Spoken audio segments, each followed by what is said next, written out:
Hello, guys, and welcome to GTS Friday Live Show. This is the season premiere of Season 4, and you guys know him as the host of Critical Builds. His name is Chris Pabz, and he is my guest for today. What's up? What's going on, man? He's here. We finally were able to get this going. I want to first off thank you guys for watching and joining in today. I hope that the new layout is a lot more friendly, a lot more professional looking for you. If you guys have anything to say about it, let me know in the comments if you're watching on YouTube, and let me know in the Twitch chat if you're watching right now. And other than that, how are you, Chris? I'm good, man. You know, it's been a long week. I'm glad it's Friday, and I'm happy that I'm here and talking to you.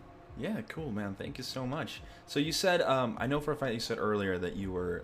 It's been a busy day. It's been a busy day for you. So I'm guessing you're looking forward to the weekend. I mean, all the days kind of meld together for me, honestly, man. Like at this point, with the amount of stuff I tend to do, everything kind of just melds together. Like I didn't know it was Friday until my wife had mentioned, "Hey, we were doing something today." I was like, "Oh, we are." Okay. Oh, okay. That thank you for reminding. It's. No, go for it. Yeah, it's just, you know, usually if I'm not doing anything, I feel like I'm wasting my day. So I tend to kind of just keep things rolling, regardless of whether it's a weekday or weekend. So yeah. Well, I'm glad to know that that has happened to you, because it has definitely happened to a lot of people that I've talked to, especially ever since what happened last year. Moving on to this year, kind of like the days just kind of melt together. You don't really know where you're at. But he's here now, here with us on GTS, guys, and we're just going to chat. So basically what's going to happen is we're going to have a same old interview that we've always had in the past. We're going to go over your kits. We're going to talk about his style, what he does, what he doesn't like to do. You guys already know. Just kind of going for you guys, the followers. But with that said, let's jump right in. We're just going to jump right into this. So I think I've gotten a little bit rusty. Here we go. There we go. Now it's right here. So we're going to start off with your Sazabi, man. Let's talk about this, because I know this is one of the... So... I'm gonna be honest. I stalked you on Instagram when I was doing this. I went all the way down into your photos, saw some photos that had Sure. nothing to do with Gunpla, all the way at the bottom. Yeah, you can kind of see where I started to go like, maybe I should share some of this stuff. Yeah, You can kind of see with a point where okay, this is yeah, kind of a thing we should keep going. Yeah. yeah, yeah, yeah. Yeah. So I saw this, and then I saw the Sazabi. I'm like, okay, we're gonna start off here, and that's why I asked for it. So tell me a little bit about this master grade Sazabi ver.Ka. Okay, so it- this one was an interesting one. So before the Sazabi, I was a big stickler of it's got to be anime accurate. You got to use the right shade of blue and the right shade of white and whatever. Yeah. I was a big kind of I always looked at custom colors. Goes nah, that's not anime accurate. What am I supposed to do with this thing? So this was a kit that I had bought right after I had won a local competition. I was like, you know what, I'm gonna I was you had that winner's high and you're like I kind of wanted to go crazy and bought a Yeah. as a master grade Sazabi ver.Ka Yeah. for no reason, but I also wanted to kind of branch off into kind of unknown territory, at least for me at the time. Hmm. And my girlfriend back then, my wife now, was like, well, why don't you like purple? Why don't you incorporate that into a build somehow? Yeah. And I was like, what? Yeah, that's a good idea. Why don't we? I really wanted to kind of push what I knew from Hmm. building into this kit, and that's kind of where all of this kind of started. I see. I see. So purple with the black. It's a really. I've seen this combination a lot. But I know that you run critical builds, and of course that's going to come up. But if someone submitted this on critical builds, what would you critique? I would roast this so quickly, honestly. So first of all, okay, so this thing is I can clearly tell that somebody was very afraid to mask this thing because it's very solid, blocky colors, right? Yeah. Like I wasn't very confident with my masking skills back then. Yeah. It was just a big kind of okay. Well, this is a piece. We can paint this one color. There's no variations in the color I'd use. I use black. Yeah. Please do not use straight up black. Yeah. It's bad. Use very dark grays. Nice tone variations and stuff like that. Um, it was just, I mean, if you look at the back of the shield, it's all gold. Like, come on, man. Like, well, Yeah. give yourself a bit of Yeah. a break from these giant blocky colors. But Yeah. I think it was a good first attempt for an amateur at least. Well, you were. I usually try to put a comment in a compliment in there. Yeah, try to not make it all bad. No, you can definitely of course we're gonna get to your more recent work, and what I really like that you said is the masking. Someone was afraid to mask this, and I think it's definitely something that we see a lot nowadays with people that start out, and Right. a lot of people who start out are very afraid to mask because look, like you and I have been talking, and I told you I've been doing this for over a year. Almost every guest has told me that the thing they hate doing the most is masking. So people who are up there in ability and skill always say this is the worst thing to do is mask. Like it's terrible. But what would you tell someone nowadays with the whole masking? Like where should they go or how should they start masking for them to feel comfortable? So, I mean, with masking, the first thing I would always say is, don't look at it as something tedious to do. Look at it as something therapeutic. Because there's like there's a thing, there's kind of a thing that happens to me when I start masking. I tend to get into a very kind of zen-like zone Mm-hmm. where you kind of you're concentrating, you're paying attention to where this masking is going to lie because it's very important that the edges are parallel and they're nice and clean, it's nice and sharp because you don't want any paint bleeding. Yeah. You're kind of in this zone, and you kind of, whether you have music playing or something in the background, it becomes kind of this very zen moment, at least for me. Mm-hmm. For somebody who hasn't done masking before or is just kind of getting into it, I would say don't listen to those guys who say that masking sucks. Because it's those old fogey vets that have been doing it for years and absolutely hate how long it takes. because there's no faster way to do it. It's just something that you have to do to be able to get the color variation that you're looking for. Mm-hmm. Start off with large pieces. Start off nice and simple. Don't go for smaller blocks of color, because that's always going to be a more difficult area. Mm-hmm. Look at the elevation of each detail. So always start with the bottom level and then start making your way up. And just take it slow, take it easy. Yeah. Have something relaxing on, and just kind of zone out and do your thing. And eventually, you'll realize, oh damn, I did like 20 pieces in a couple hours. That's something. And eventually, they'll start to increase as you start to get used to it. Yeah, okay. That's very good advice. I like that. The Saintism on the chat says, I don't mind the process of masking. It's the anxiety of not knowing how it will turn out when you peel it that really gets to him.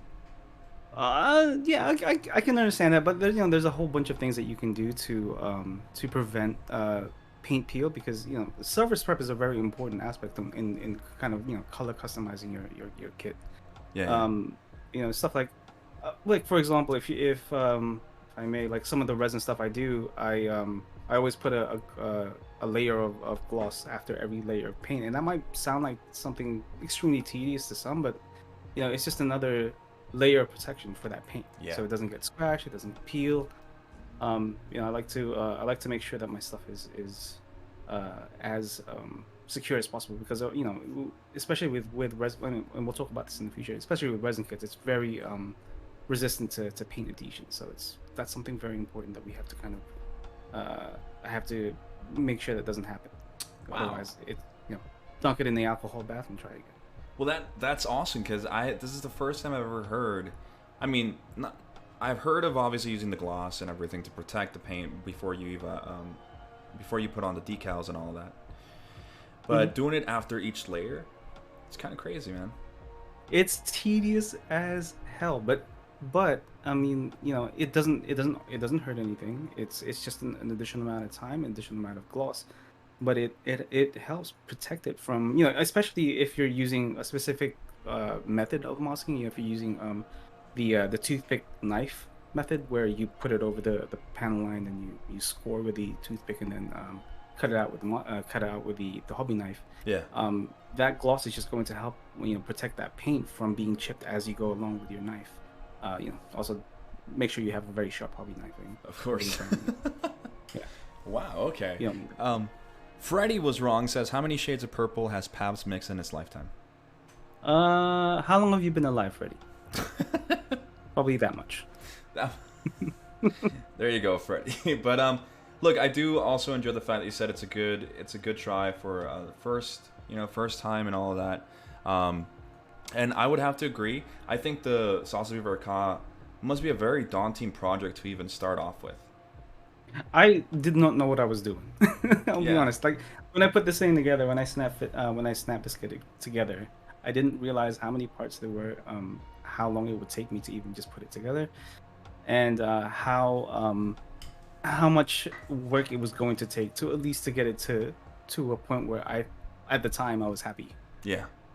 It was very difficult. Like I bit off way more than I could chew, but that's kind of that's how you start. Yeah. That's how you get better. You just jump. Yeah, exactly. Jump right in. Well, and then after jumping right in, you went straight on to build this little unicorn, the SD unicorn, the full armor one. Yeah. So I have not seen this thing in a long time. Yeah, sure. So at this point in my whole, kind of my building quote career end quote, I was kind of experimenting to see where I wanted to go, because the thing that was important to me, especially being in a kind of a artistic and graphic design background, is to try to find an identity, a style that you can resonate with, and you can kind of call your own. And so for this guy, this was like, so I had attempted pre-shading my kits in the past. I actually, like the competition that I won when I bought that Sazabi was I had pre-shaded like a Freedom with anime accurate colors. Yeah. And it was it was very heavily pre-shaded. Like it looks terrible. I'm really glad you didn't. I'm sure you probably saw it. But I saw all of them. I just chose whichever ones Seemed like they would kind of outline your journey a little bit better. Yeah. Yeah, and yeah, so this was this is kind of like my second attempt at trying a appreciate a more subtle appreciate, Yeah. and this was the kit that I had realized, you know what, like the appreciating I don't think is for me. It doesn't really speak to me in a way that it speaks to other people. I know the Saintism, who is, I think he's in the chat. Yeah. I know he's a big advocate of this kind of style, and and actually he was one of the guys that kind of inspired me to give it a shot and see if it was something that I could kind of work with and do. And Yeah. yeah, and it just wasn't for me, and I had to keep kind of looking and see what I wanted to do. Yeah. You bring up a really good point with the appreciating aspect. I think a lot of people that I've talked to who start out the hobby kind of see appreciating and they want to do it themselves, including me, because I did it with my first ever painted kit. Because I've only ever painted 2 kits in my life, and people don't believe, but I've only ever painted 2 kits in my life. What? Yeah, it was my RG Sazabi a year ago, but that thing was heavily appreciated, and it's sitting over there. And as much as I love it, I obviously now I look at it, I'm like, I could have done this, I could have done things differently. But Right. appreciating is one of those things that if you don't know how to balance out the shading, it really messes up with the end product, I feel. Yeah. So Because I mean, at the end of the day, what you're trying to do is you're trying to accentuate the edging of the kit, right? You're trying to give it depth, and if you just kind of like I did with this unicorn, if you just add it willy nilly, it doesn't make sense. Like there isn't a good flow of the colors. If you're looking at it from a certain aspect, you're kind of looking at it from a very specific perspective, and sometimes it just doesn't work. So you just have to be a little more consistent and kind of know where you're purposely adding that shade and adding that depth, because that's a big thing that people, like I said, like Saintism, know what to do. the thing is, and I've talked to, I forgot who I talked to to it about it, but I talked to someone about it, and we brought up Saintism. So whenever people talk about pre-shading or post-shading or highlighting, the Saintism comes up. And it's really cool that you say that he inspired you, because I know that he also very much inspired me, and he knows this. And but it's just, it takes a long time to master it. And I dare say that I feel Saintism has mastered it. And I know that we're all our own worst critics, and he's going to say that he hasn't mastered it and he has a lot to learn. But whenever you see his pictures of his kits done, you're like, oh, this guy really knows what he's doing when it comes to pre-shading. And it's crazy. The people that I look up to when it comes to pre-shading are the Saintism and it's a Gunpla, because they kind of share the same style, I feel. Yeah, I mean, Saintism has been doing it for years and years now. I remember, like, even his early works, he was already kind of understanding the concept of it all, because I mean, a lot of people that try pre-shading out don't really understand like the concept behind it, which is I kind of just explained it, which is the depth and kind of overall dimension of the piece. I feel like Saintism and it's a Gunpla, understand that concept, and they've started to kind of really tune in, especially in the last couple of years, kind of their methods. And I mean, even with their presentation, it's pretty amazing. So yeah. Well, I'm glad to see that you can definitely look up to other people and kind of pay homage and respect to that, and that seems really cool. But I personally believe that your SD Unicorn came out really nice. I know that you can critique it nowadays, like we said, we're worst own critics and all that. But I think it looks really nice, especially with what you were trying to go for. I do understand now, like, okay guys, I know that if you're watching, you've already seen his most recent work, but of course once we get to your most up to date, we see your level of, and that's it. I'll be honest, right? I'm gonna be honest. I love that level of like what's it called, tone difference, masking, looking at little subtle changes in color that don't have to do with pre-shading, but more just what colors you use with your palette. Because going back to what you said about your master grade Sazabi, those are those big blocky colors that people use because they don't mask. That's when you start looking for color separation, which I think is one of the most I'm not going to say underrated, but it's one of the most overlooked aspects of becoming how do I say it? Like, I don't want to say a professional, but somebody who's very skilled in what they do. Because it's not just about choosing whatever color and putting them wherever you want. They have to go well together. They have to, you have to mask properly. But again, we'll get into that later on. But I do want to mention that I'm kind of glad that you went away from this and you kind of went into your own style, which eventually became, which I feel your own style is very much color separation and masking. And that's something I'm always going to encourage people. Find your own style. Like, I mean, you've got people like Drew Gunpla and other folks telling people to try, constantly try something new, and that's well and fine. But it's also a good idea to try to find your own identity. Try to find your own style. It's okay to be inspired by people. Because like I said, I've Saintism has inspired me to try different things, but it's also a good idea to make sure that the thing that you're trying suits with what appeals to you. Try to find your identity, try to find your style, and I can guarantee you your enjoyment of this whole thing, like if you're customizing, just intensifies tenfold. I love that about what you're saying right now. But Freddie says, but it's not purple. So Go Freddie. And what's up, Hydroponic? Hope you're doing well. Thanks for joining in. We're going to move on to the next one, which is we start getting into your Sinanju, another SD kit that you worked with. And from what I saw, this is I'm not going to say it was the first time, but I'm guessing that on this one you were experimenting with scribing. Yeah, so two things actually I was experimenting with this thing. So the first thing was, yes, I explained scribing. Scribing was something that was always an alien thing to me. So when I started this hobby, probably around about 2007 or 8, it was around about that time where people, a lot of Eastern or Asian builders were kind of releasing images of their work, and some really spectacular and amazing work, but didn't really share their methods all that much.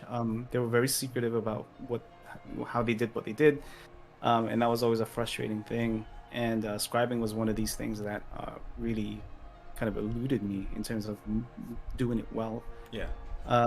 And so this was my first attempt at it. And SD is nice and cheap. The head is nice and massive, so you could see if you can add as much detail as you can with it.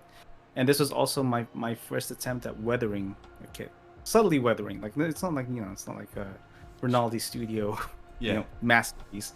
But it was my first attempt at making something a little bit dirty and seeing if that was a style I wanted to go for. Again, kind of exploring different styles. And at the end of it, it just again wasn't for me. Wasn't for you. So I love it. So now we know that blocky colors are not his thing. So just painting something completely, right? That's obvious. And then we went into what is pre-shading, not your thing. Weathering, not your thing. But the thing is, you're trying these things just so you can cross them off. Yeah, I can't go around and say, oh yeah, weathering is so and so, and pre-shading is so and so, because and not try them, and then not have any kind of at least an inkling of knowledge or understanding about how it works. If the thing with and we'll talk about this thing when we talk about critical builds and stuff. I can't talk about that stuff if I haven't experienced it. I don't want to be one of those guys. And I'll use it. I don't know if a Canadian still uses words posers. Like, I don't want to be one of those. We use posers. I'm not Canadian. I'm American, guys. I grew up in Chicago, where he's at right now. Right now, yeah. Like, I don't want to be one of those guys that pretend to know what I'm talking about. Like, I want to be able to kind of explore this thing and understand it at least to its base level. Yeah. And then and then be able to explain and talk about it. And again, like stuff like this is exactly what I did. There are obviously builds of this same kind of experimentation that never made it to public or social media somewhere. But this was one of the ones that did. So yeah. The thing that I noticed when I'm looking at the two work in progress pictures that I showed, just mainly the second one, you're opening up the armor, you're cutting it open, and it's very reminiscent of what Joshua Dara does, because Sinanju and Joshua Dara are kind of synonymous with his awesome Sinanju build for the GPWC. But absolutely, So was this also from? Did you look at his work, or was this from somewhere else that you got the inspiration from? Where did you start working with opening up the armor? Um, I'm trying to remember because I mean Josh is also a huge inspiration, man. I mean this man is that guy's absolute uh panel line genius. Like his designs are absolutely amazing. I mean you know I don't I dare say like he's if not one of the best out there in terms of knowing and understanding panel line flow Yeah. when you're looking from a kit from head to toe. Um, yeah, I mean one of the greats. And I think I'm trying to remember because this was a while ago. I'm pretty sure his Sazabi build was what inspired this. I remember buying his his ebook on. Yeah, the I don't Delta one. remember if it was. Yeah, I think it was either the Delta or the Zeta. I'm trying to It's remember. I think the Delta one. The only book that was he's made is the Delta one, from what I remember. the was it the ebook? I'm pretty sure it was Yeah, it's the I had ebook. to Yeah, yeah, I download. have that one too, where Yeah. he goes on with the GBWC one that he made. There's also the Sinanju. I told him last time I had him on here was I think a month ago. Oh, Mhm. he was on with Adam, Ryan Lau, and me, and I told him that I'm like, you should definitely go back and either add more chapters to your book because I love the way you write, or two, make a whole new book on the Sinanju, which I think that would be amazing. You gotta motivate him. The one thing I've noticed about Josh is once he loses the motivation to do something, it takes him a very long time to come back around to it. Yeah, Because he finds passion so quickly in new and interesting things that some of the older stuff jack kind of all of gets trades. left behind. Exactly, that's exactly what Josh. But he's like really good at all these things that he puts himself into. So it's hard to you kind of just say yeah he's a jack of all trades because he's really really good. Yeah, So yeah, I think he's another yeah. brig Go of ahead. human, I would say. Like honestly, like if we're talking about Josh Adara and how he kind of inspires people, I was lucky enough to be able to stay up with him. What was it like? I think 2 weeks ago, 2 weeks and a half ago, we stayed up Mm, on Discord talking for 2 hours. Him and I. Like I called him, and he like opened up he shared his screen and showed me on Photoshop, his technique of panel lining and what you were talking about because you said it perfectly, the flow of panel lines. It's yeah. such an important thing to learn. It's not just going on there and putting on a line here and a line there and all of that. Like this man is a genius. Like I'm not even kidding. But Yeah. anyway, let's go back to this. You think it was the Delta or his ebook the one that inspired you? I'm guessing, yeah. I mean, I remember, like I said, I remember buying it, and it must have been around the time that I started working on this guy. And I mean, SDs are such great canvases to kind of try to bring out as much as you can from it. And I just kind of wanted to see what I could do. Like, yeah, every build, even up till now, I always want to. It's always like a level check for me. Like, where am I at? Like, what can I improve? Like, what am I doing wrong? I mean, not wrong. What am I doing Hmm. either lazily or haphazardly, and where can I kind of step it up if I can? Yeah. And this I think for me, this one was kind of one of the main ones that kind of made me think, okay, I think I'm starting to kind of understand where I want things to go, Yeah. and where I think I personally am going with this whole building thing. Yeah. And yeah, and it was so I kind of ticked weathering off the list. And all right, let's go to the next one. Nice. Well, one of the other things that I do see that kind of stuck with you ever since that Sazabi ver.Ka is the LEDs in the head.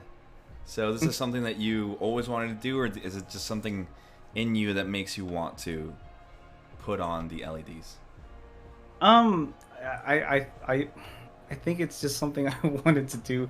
I mean, so with especially with the Sazabi, the no, not the Sazabi, the Sinanju, the Sinanju just it. I felt like it needed that thing because so with the Sazabi there's a space for that LED, right? Like Yeah. you can add like either the Bandai official LED or you can kind of put something within that room. The SD didn't have that. Like the SD didn't have the room for an LED, and you kind of had to modify the frame as much as you could and have it come out the other end, still working and find a place for a power supply and all that stuff. Yeah. So it was really something I wanted to kind of at least get my feet wet, kind of seeing where that would go, and yeah, I think it came out. It came out alright. Yeah, it came out pretty nice. I think it's a pretty nice Sinanju, and the Sinanju is always a really nice build, except the RG one, which we won't talk about. But other than that, No. uh, And let's be honest. I mean, how often do you see like a custom SD Sazabi without the SD Neo Xeon, right? Like you always see the Neo Xeon with it.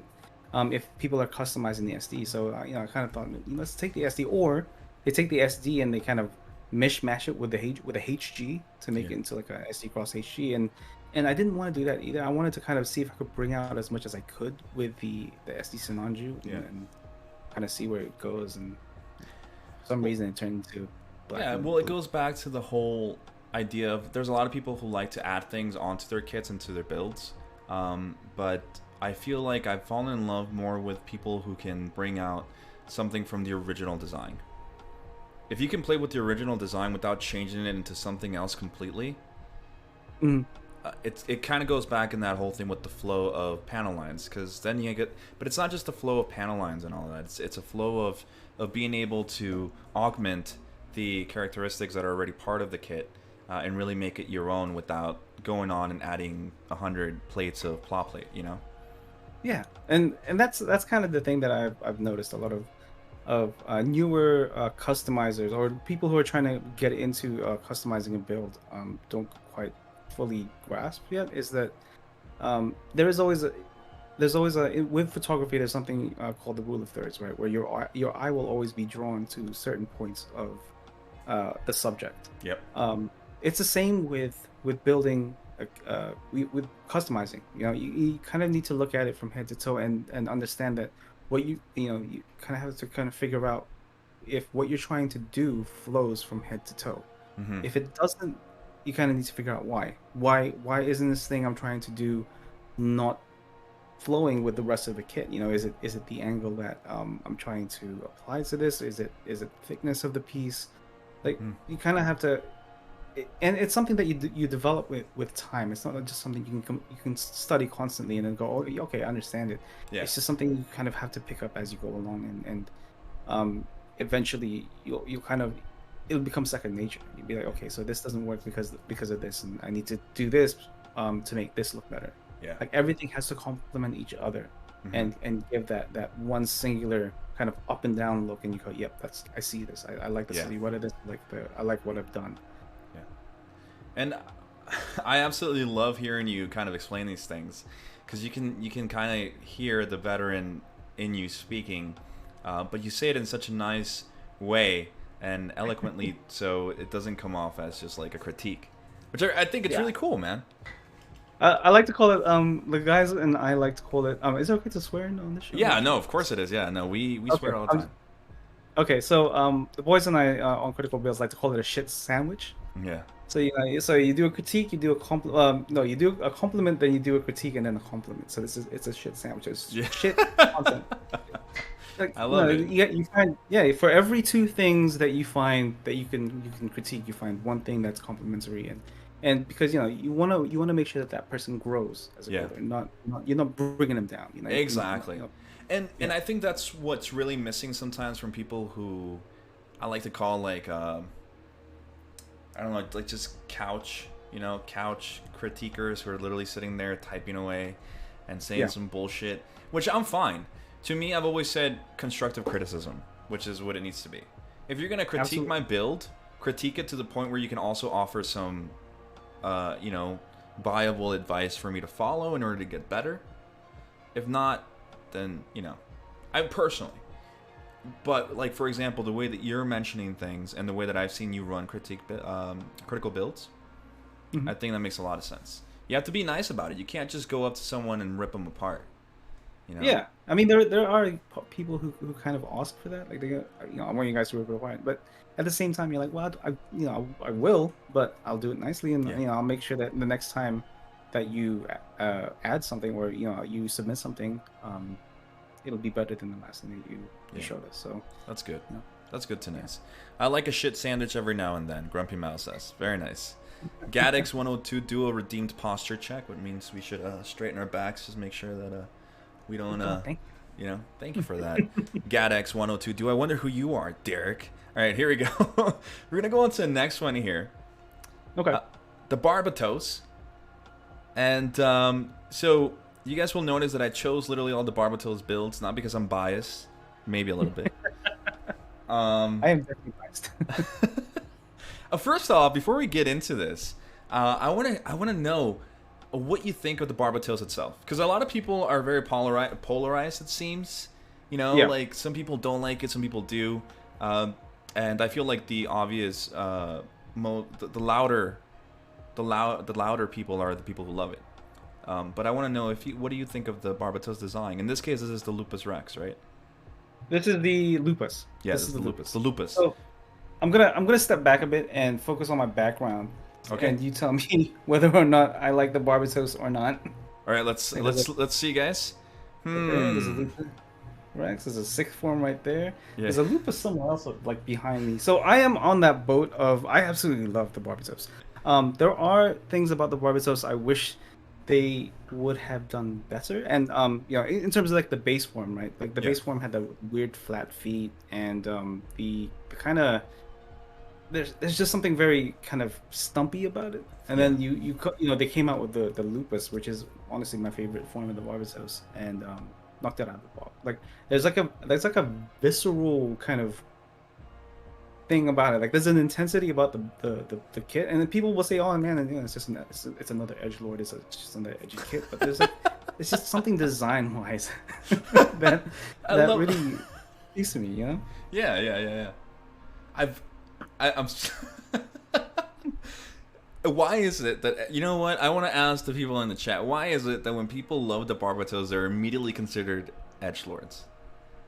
Why? I have honestly no idea. So I think it's just because it's such a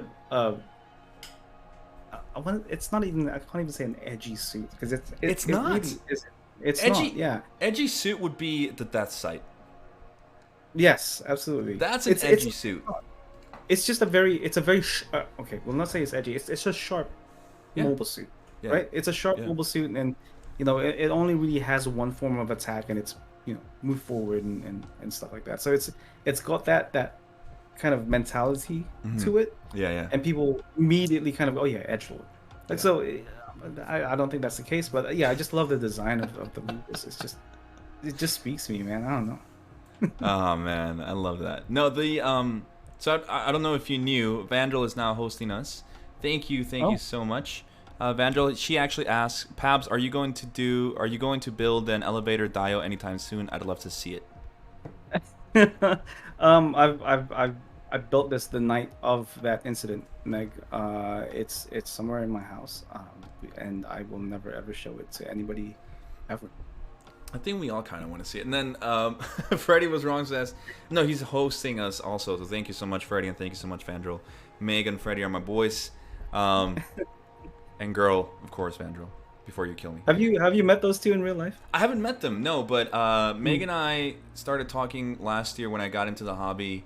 And her and I started talking back with the whole drama of some guy threatening to kill me back in the day.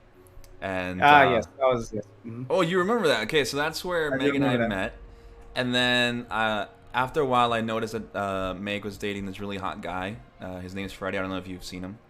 And so that's how I met Freddie. Yeah, so I've met these two in real life. Like, I know. I hung out with these guys at SCGMC, and they are. I mean, they're great people. You can say it. And just tell us if they suck too. Like, it's okay. I don't mean to laugh at that, but it just brings back fond memories of these two. That's all. Let's leave it at that. They're really nice folks.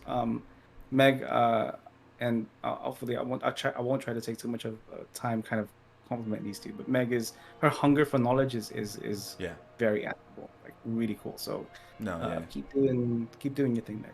For sure.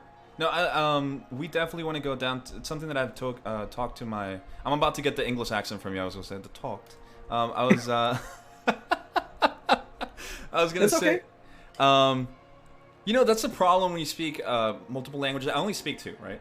But I grew up in the U.S. and so I grew up in in Chicago. And since you live there, you know that it's very diverse. Like Chicago is super diverse. And growing up with a lot of different cultures, you kind of learn to pick up accents, and you learn how to become a chameleon and kind of become part of that, right? So yeah, so I can hear it a little bit in you. I saw the AO Mecha one, so I know the story of why you have the English accent and all of that. But I'd love to see some Chicago get in you. You know, like maybe you get out of Chicago one day and you fall in love with deep dish style pizza because it's the best kind. All right. It really isn't, but I'll let you have it. No, no, no, no, no, no, no. You didn't say that. I'm gonna pretend you didn't say that. We're gonna pretend you didn't say that. No, but I love. Well, what's up, Dronzy? I love Freddie and Vandril, but something that I talked to my crew about is us going down to Cali one day to meet Tex. You know, these guys, just everybody in general. It'd be really, really awesome. But thank you, Frank DRG, for following. Deep dish pizza is soup. I'm gonna pretend I didn't hear that at all. Vandal says, fuck, I'm getting pizza tonight, and I'm so hungry. Go get some Chicago deep dish, and you'll be happy. But yeah, anyway, going back to the Barbatos, man. Yeah, the Barbatos. I love it. I love the Barbatos. Yeah. Let's go.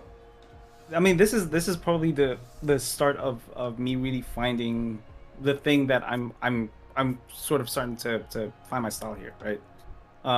This is kind of starting to have that color modulation that I think most of my builds are known for. Yeah. I really kind of, I mean, it's hard to explain. How do I explain this? Like this is me trying to hone that in because I've always been a big fan of Korean and Japanese builders. You know, you got people like your Seohuya, Legion Key, those guys, Studio Hunasi. Those guys are kind of, for me, like that upper echelon of clean, modulated, beautiful color flow, beautiful design. Yes. And that's kind of where I started to go, why? So I'm trying out all these different techniques and these different styles and stuff like that, but yet I'm constantly looking at their builds going, how the hell are they doing this so damn clean? And I was like, you know what, why am I not trying to do this? So I just kind of picked up the Barbatos Lupus. I had a snap built for like a good amount of time and just went to town and was like, okay, let's give this a shot and see where we can go and see what we can do. And it came out fabulous, and I can see, I'm pretty sure that you use this tone of blue on other kits too, purple, blue. Is this a reason why Freddie keeps bugging you about the purple? I am, so even before I did any Gunpla building, I was always a big fan of purple. I mean, can you tell? Wonder. Yeah. Like I'm a huge fan of purple. Like it's just the color is so, the color is linked to and I'm not trying to say that I am. It's linked to royalty. It's got this deepness to it, and even its family, like the lavenders and the darker shade of purples and the violets and stuff like that. It just looks so good, man. Like it looks good on a shirt. It looks good on a kit. Like it looks good on the wall, I guess. I'm gonna let you have it. Like you told me about deep dish pizza. No, I'm kidding. Kidding. It looks. I think purple is really good when it's used in a balanced state, and I can say that about everything in life. But I have seen some purple builds that are a little overpowering because I think it's one of those colors that you really need to know how to work with to make it work. Yeah. And I think you kind of mastered that in your most recent ones, and including this one. It's not overpowering. It's there for the accent colors, and I think it works really well there. Grumpy Mouse asking, is purple for Chris as to orange to AO Mecha? Probably. Ariel loves the orange. And, and you're absolutely right. Like the purple has to be there to complement something else. It can't be. So I want to say it's going to be your strongest color, but it shouldn't be your main color. There should be things in there that break that thing up. And you're right. Like I've noticed a lot of these builds, they tend to kind of they think that since it's the main color, it should be the thing that's kind of covering the kit. And everything else is just kind of there to support it, but it should be the other way around. Exactly. I think it's and I'm glad Droncy just said this. He said purple is hella relaxing color. That's what I feel when I look at your builds, and that's why whenever you post a picture, I immediately like it, especially with the purple on it, because it's very relaxing to the eyes. That's because you have like a milky purple, like a really nice milky purple. You don't have the strong, like super purple. Yeah. Yeah, there's a brashness too, and I'll say this about like violets, right? There's a brashness to it. Yeah. That you kind of need to soften, otherwise it is going to overpower not only the details on your kit, but also the entire color scheme. So you I need to agree. find a good balance. I agree. Clipping Nubs, thanks for the follow, man. And he says it looks aight. And he says Pab's got the milk. Oh, Well, thank you, thank you. there you Yep. go. I know I've seen him on your show every once in a Yeah.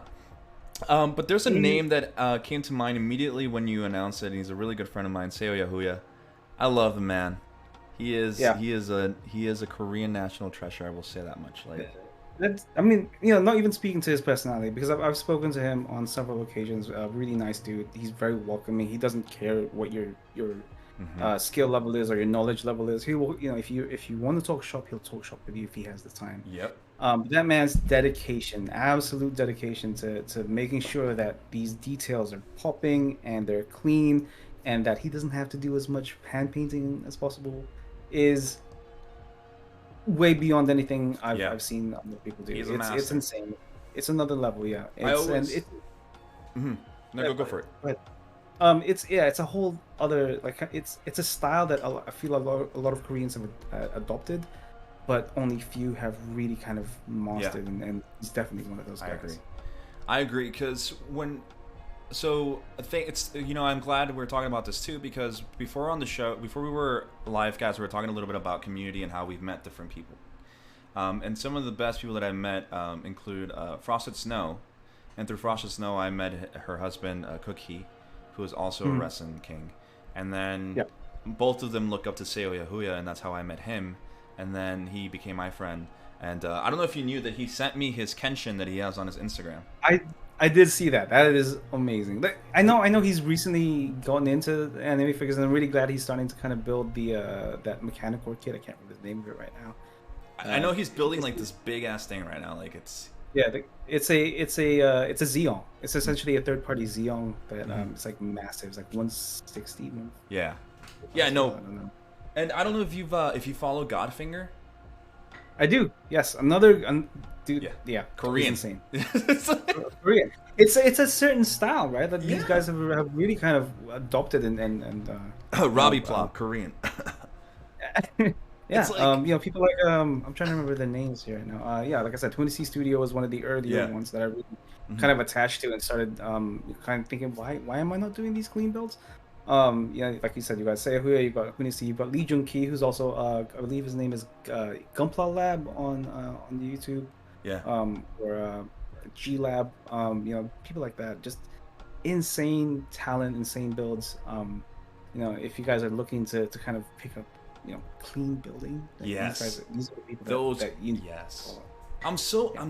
You know what I'm noticing right now, Chris, is I'm gonna be honest. I was always very scared to talk to you. Oh. Like I'm not even kidding. Like whenever I remember when I first messaged you to be on the show, I was like, I don't know if this guy's gonna say yes. He doesn't know who the fuck I am. And because I've always kind of seen you as this, I'm gonna say imposing. And of course, talking to you now and talking to you prepping the show, you have such a calm voice. I'm like, oh, this guy isn't, okay. I can chill here. But now that you mention it, and I'm starting to see the way that you work through your kits, it's very reminiscent of how I think. So it's kind of like, wow, like I feel like, I personally feel like I can see a lot of what I like in you with the way that you're going with the clean builds, and that's why a lot of your kits nowadays are resin, because I can definitely see the influence of the Korean builder specifically, because you're right, it's their style. They kind of adopted it and they're kind of perfecting it, and now I see it here. And you don't see it a lot, except for maybe X Ken. I can't say it's X Kensuke. Ken. Yeah, another friend of mine. Ken is freaking awesome. Ken has actually accepted being on the show, but since it's in Hawaii, we really can't get the timings correct. But I love the guy. It's very hard. It's hard. He'll message me at like 4 in the mornings. Like, he'll ask me a question about like a paint scheme or a build or something, and it's like, why are you messaging me at 4 in the morning? It's like, it's just the time zones, man. It's crazy for him. Yeah, so now that you mention it, I can see a lot of that in your work, and I can see where this is all coming from. So now, you painting the picture really makes me understand what you're going through in your mind. But it says, I heard he drinks a La Croix. That's what actually, you could say I drink bubbly. It's the non-branded version. Fizzy wall. Yeah. And then we have Gunpla Paul. Oh, thank you, Gunpla Paul, for following, by the way. He says Ziegler. I think that's another builder. Yes. No. It's the so Seihui is currently building the mechanical core Ziegler. Oh, the It's Ziegler, yes. a giant Xiong. Yeah. He's blowing it out of the water again. Once Yeah, again. no. I mean, it's when I think of pro builders, like pro builders, I think of one of the first things that pops in my mind is Seo Yahuya. Yeah. Definitely. There's a certain level of, like I said, level of detail that I don't think a lot of people are achieving. That he is. Yeah. Yeah. So, but then with that, we go on to the next build. So we already talked about this Barbatos Lupus. This is the one from Bandai. Mm-hmm. And then we go on to your next one, which is we start getting into the Resin part. Yeah.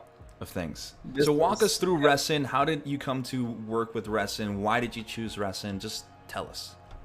Yeah, I mean, I've told this story before, but this was a complete accident. I didn't know what I was buying. Mm-hmm. Like I saw there was a Facebook seller or a group that I don't really think exists anymore, and he had shown off promotional images of this build or this resin kit, and I was like, oh, I have to have this. And like I said, I'm a big fan of the Barbatos Lupus. It was just a different design. There was something wildly different about it, but yet familiar. And I really wanted to kind of sink my teeth into this and really, kind of challenge myself, not knowing that this was a resin kit. Like I thought this was just another plastic kit that I was going to do the same old on. Yeah. And it showed up in a very small box that it didn't make sense to me. I was like, what? Like, how did the kit fit into this? I opened it up. All these little yellow pieces fell out, and I was like, I have no idea what I'm doing. Yeah. And this was one of the first times where I really held off on building it because I was so intimidated. Wow. Like I didn't know what to do. I didn't, I'm sitting here like, thinking, oh man, the Sazabi was a huge thing. Like, how am I going to build this? I don't know what to do with these kits. I've never had to really kind of explore resin before, and I really had to do my research and just be a big boy and be brave and jump in, and that's kind of what I did here. Like I really at this point I had already decided on which style I preferred, and that was the clean kind of, like we said, like the Koreans have adapted, like the clean build. And I really wanted to challenge myself. So I was like, you know what, this kit does scare me, but I'm going to do it, and I'm going to do it in that style, and I'm going to challenge myself to see if I can get it to a level where I think, okay, I'm starting to see that I can achieve maybe a build that they've done that that they've kind of just haphazardly done. So that was pretty much it. Wow. And that's it was a happy accident, as we would say. It's a happy accident. Yeah. And from what I remember of this Resin, because it's not the first time I see it, won't be the last. I know that my boy Sonoda worked with it. I know that It's a Gunpla recently did his. And then I know that you did yours. And from what I've heard from both of them is that it's a pretty shitty resin when it comes to the fitting and the warping. And it's difficult to kind of get it to stick. So I kind of want to know, how was it in that sense with you working on it? I kind of want to say I am probably one of the first ones to put this resin kit together. And the first run of this kit, the fit was amazing. Like it was a really good fit. Like you can see me here, like I'm not really using any kind of adhesive. Like there was some adhesive on, like, say, like the knees, because those things need to be glued in and stuff like that, and the kind of the calf armor. But for a lot of it, it was a nice fit. Like I didn't have to do too much modifying to the frame or anything like that to be able to get these things on. But once I guess once they started to kind of use the mold again and again, it's kind of just broken down, and I guess the fit just wasn't as good as it used to be. But I mean, you can see right here, this was before the final kind of final put together. Like it worked absolutely fine for me. So that's so cool. So cool to hear, because I promise you, I have heard nothing but people needing to do a lot of things for this to actually work properly. And I remember Sonoda specifically said the main problem for him was the frame of the original RE100 that really kind of It like because it is a heavy resin kit. He said it's heavy. Yeah. So once you build it, it's a statue. That was one of the things I really prepared for. So I'm trying to remember when I built this thing. Let's see, what, 2017 or 18 maybe. And if I tilt my camera up again, it's actually right there. That's the Extreme Squad Barbatos Lucas right there. Nice. So it stood there, and it hasn't fallen on me yet. And that was one of the things that I learned very quickly, that you need to prepare. You need to really kind of plan and prep everything when you're working on resin. So for this one, I had to, I knew that the resin was heavy, so I had to reinforce the ankles, because that is one of the biggest drawbacks of the full mechanics lupus. It has extremely weak ankles and knees, so you had to reinforce those to kind of compensate for the fact that almost everything on this kit is the outer armor is replaced. Like, it's super heavy. The stuff like the joints for the side skirts were also a big problem in terms of being able to keep an angled pose. That was another thing. You just have to kind of prepare and plan for everything. Surface prep, all that stuff. And I learned that from a really good resource, Mr. Henry McClellan, Vegeta 2589. I forget his full name. But yes, a legend. Yeah, he had that whole resin series, and he really he really laid it out, and I was like, okay, I'm starting, I kind of understand what to do, and I'm not as afraid. And then another great resource was Justinius Builds, who he used to make a lot of YouTube videos. He's kind of taken a step back now, but he had like a full kind of another resin kind of walkthrough of him building this resin kit, and it really helped me build more confidence and into building something like this. Wow. Well, that's really cool, man. Like, the amount of times I've heard Vegeta being spoken by my heroes, it's like, man, it's really, really, it's eerie, because you realize how huge the hobby is, but at the same time how small it is when it comes to inspiration, and not in a bad way. So there's been influential figures that really have shaped the way that modern day builders work with their kits, which I think it's beautiful. A really good way of thinking about it is those guys that you look up to now, and you admire their stuff, like they were in your position at one point, and they were looking up to other people, and they were looking at all the way down to people doing real models, like war tanks and planes and stuff like that. These guys had to have started somewhere, and were exactly in your shoes, and shouldn't think of otherwise. I agree, man. So real quick, thank you so much for following JS Shack. He says, I heard Pabz will come build just stuff if you leave out purple paint and chalky milk. Clipping Up says, it's purple milk and Olympia. Tea and digestives, Earl Grey. And then Vandal says, tea sounds great right now. Damn you. It really does. So then, can I leave out purple paint and maybe purple Gaia paint and some chalky milk, and you'll just pop out here somewhere? Yeah. At some point, you might see an arm, kind of just painting that purple and okay, not really paying attention to the rest of the world. So what I was gonna say, like, you're looking at this picture specifically, the one that I have on here, I think it's slide, let me see, 28. This looks something like what Ken would take a picture of. Yeah. So this actually, I don't know for sure, but I'm pretty sure a lot of the stuff that Ken is posting is based off of some of the stuff I've posted in the past. Like, this was before I've actually knew Ken. He started talking to me like maybe early 2019 or something like that, and then this build was way before then. And so I don't know if you've noticed this, but a lot of my posts of my builds are just very standard neutral poses, because what I like to do is I like to have the build speak for itself. It doesn't have to have a crazy action pose. It doesn't have to be super dynamic. If he just stood there in a nice S curved heroic pose, the Superman pose, yeah, would it have that silhouette that goes, okay, I know what that kit can do, and then I know how imposing it could be if it were a 1-to-1 scale. Yeah. And that's a great mentality to have, because I remember even Josh Adara has all of his kits up like that, the ones that he has up in display, just a nice S curve, and that's it. That's all you need. which is also very reminiscent of the way that maybe you see like EA Gunpla take photos like that. You also see Maker take photos like that. So it's very artistic, but also, like you said, the build speaks for itself, right? You don't need anything else to kind of accentuate what you already have, which I think is pretty cool. But yeah, I can definitely see Ken probably taking a picture like this. This is probably Ken taking the picture, to be honest. He wishes.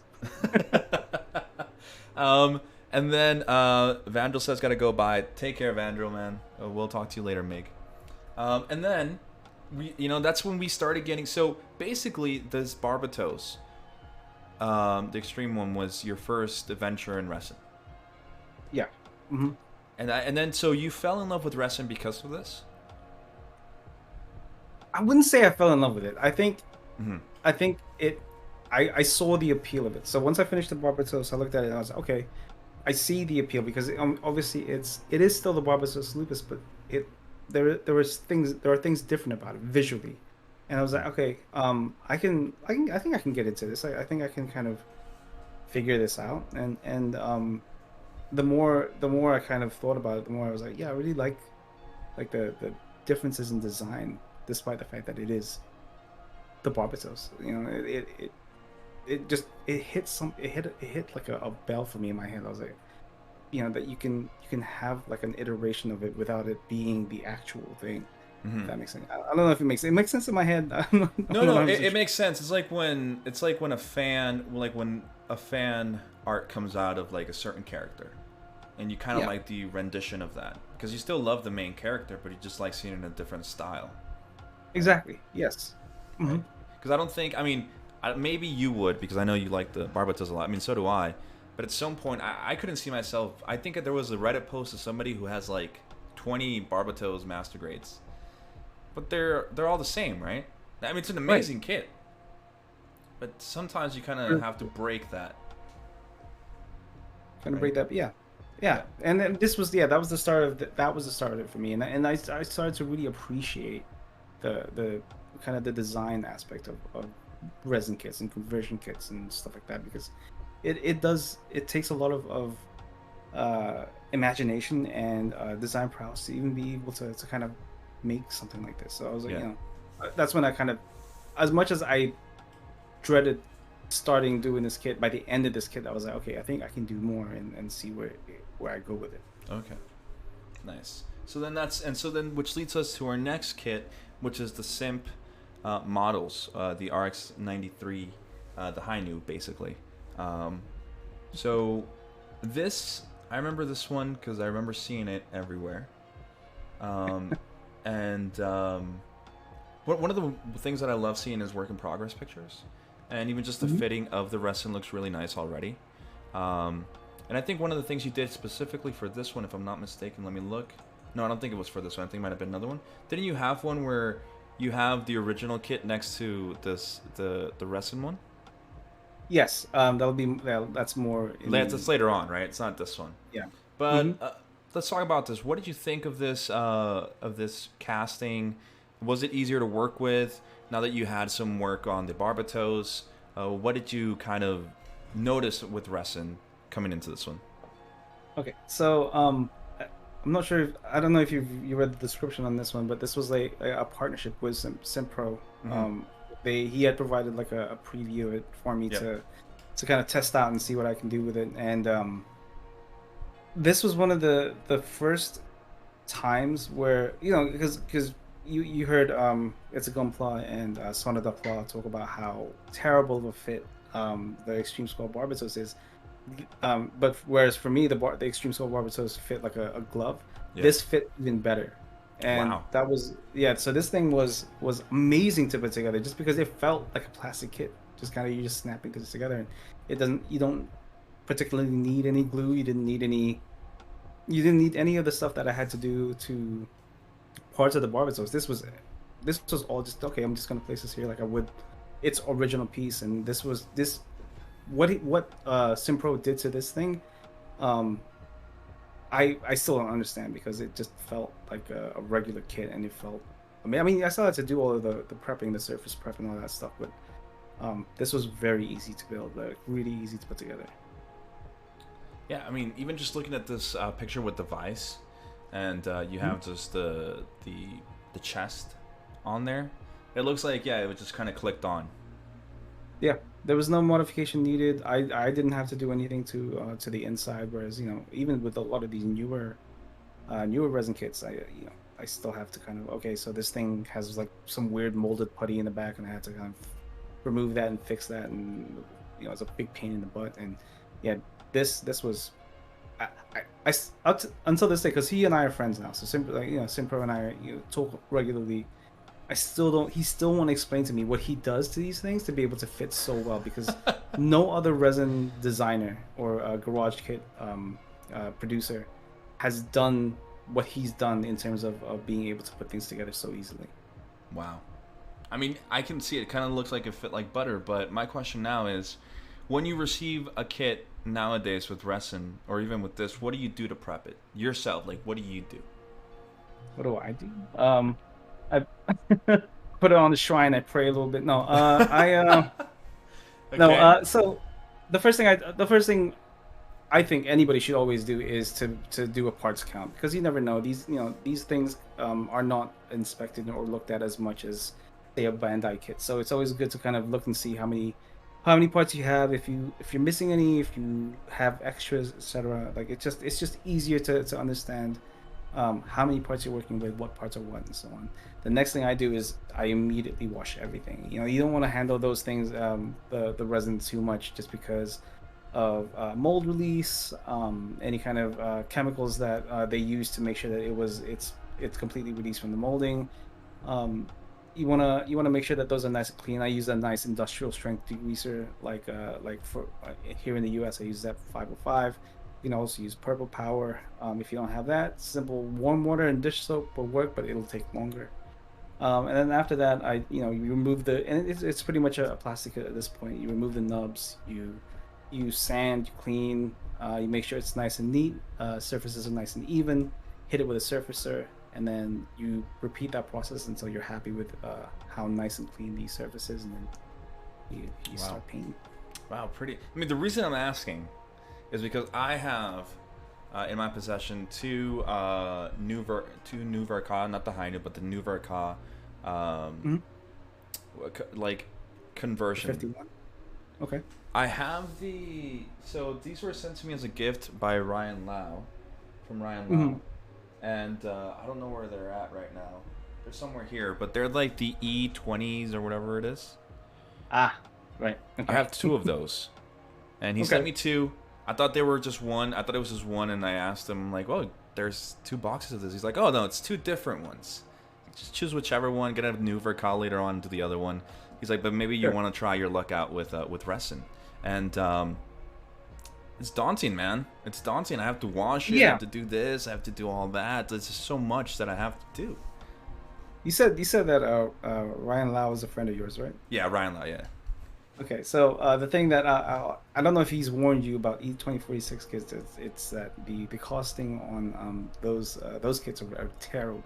Very Yes, he bad. told me. Yes, he's like they're. Okay, Yeah, no, he told me. He they're told me he's like, you're gonna have to do a lot of work with them. He's like, but it's just kind of level your modeling up, right? yeah, it's yeah, you're gonna have to do a lot of surface prepping. You'll have to definitely probably fill in a couple of air bubbles and little pinholes and stuff like that. Like, um, it's just yeah, and he's absolutely right. It's all just part of you being able to Level up, level up. level Yeah. up. Man, so this is kind of what you went through with all your other wrestling kits, but you say this one fits like a glove. You don't know what they're doing to them.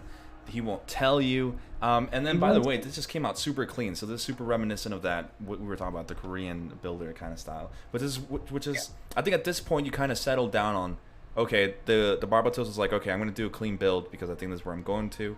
And then this one was like the definitive. The definitive. This is what I'm doing now. Yeah. So once I identified what it is I like, uh, what it is that I felt like was my style, it's kind of shifted gears into okay, how do I improve that style? How do I keep making it better with every build? How do I in simpler terms level up? How do I Mm. keep keep gathering those experience points to be able to keep going? And as I look at this, build, I do as nice as it looks, like I still see things that I could have improved on. And I the only thing I wish I could do is kind of revisit this build, because there are things I definitely kind of, because it's very easy to be very ambitious with a build, but it's also extremely easy to lose motivation once you start getting into it. And this is one of the builds where I feel like, as much as this was I guess a quote sponsored build, um, I still felt like there were things I skipped out on, and things I didn't pay attention to that could have been better at the end. Yeah. Well, again, your own worst critique, because anybody else looking at Absolutely. this would be like, okay, this is awesome, but immediately your brain is like, okay, could have done this, I could have done that, Yeah. and I'm not gonna say I agree, because I don't agree. I think it looks amazing, and Thank you. one of the things that I love about your builds and I love about Korean builders who work with resin is the whole aspect of working with white and gray, white and gray, white and gray, white and gray. It looks so clean, and Yeah. then you just add a nice accent color. Um, when you're choosing accent colors, aside for this one, because I think for this one you went straight to the original colors, right? Right. This is the original Heine colors. Yeah. The original colors. Why would you say that the gray and white look so well? The contrast between them, like why? So that's kind of a very multifaceted question, because, and it sounds like it should be just simple enough, like, one is darker, one is lighter, you put them together, it looks great. But if you're using the wrong tone of gray, you're using not a non cool white, and you're choosing a cooler gray, it doesn't look as good. It's all about your modulation of those two colors, right? Mm-hmm. So, there are some out there that like to do a more contrasting white and gray. So a darker gray with a lighter with a white. Mm-hmm. You have others that like to do a more subtler modulation from that gray to that white, or and vice versa. Mm-hmm. It's it's it's really more about, again, it's the flow of it. You're looking at the flow of, because I mean, if this thing was all white, right, with the accent color, it wouldn't be as visually interesting.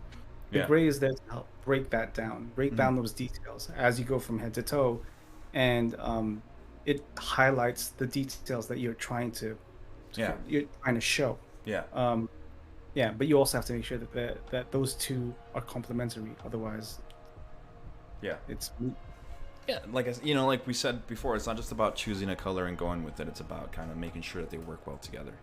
But right. yeah, so we're gonna see this more in the future with your things, and then the next picture. That's when we start working with one of my actually my favorite build that you've done, which Mhm. is the Exia, right? Yeah, it's So actually it's right there.